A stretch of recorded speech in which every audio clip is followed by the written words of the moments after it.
தியாகிகளான தலைவர்களாலே சுதந்திரம் என்பதை அடைந்தோமே. ஒரு சிலர் மட்டும் அனுமதிக்காமல் பலருக்கும் பயன் தர செய்வோமே.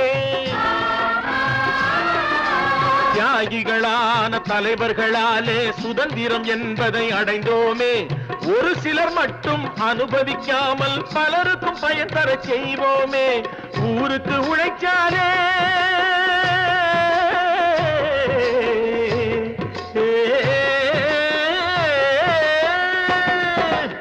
ஊருக்கு உழைச்சாலே ஏழை உரிமையை மதிச்சாலே உரிமையை மதிச்சாலே